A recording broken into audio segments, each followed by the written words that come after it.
दोस्तों आप लोग देख रहे हैं RS सिवान में आप लोग का एक बार फिर से स्वागत है। जैसे कि कल मैंने बताया था कि खेसारी लाल का फिल्म आ रहा है रिश्ते, जिसका नाम है, वो फिल्म शूटिंग स्टार्ट हो गया है।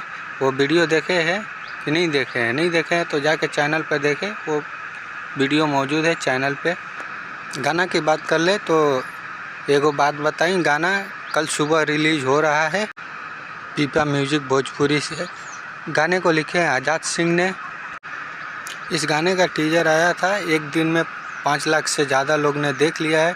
उस चैनल पर 15,000 से ज़्यादा सब्सक्राइबर हो चुके हैं। ये तो खेसारी लाल यादव का जलवा है। तो तैयार रहिएगा, कल धमाका होने वाला है सुबह में 6:30 बजे खेसारी लाल का कॉमेडी स्टाइल में।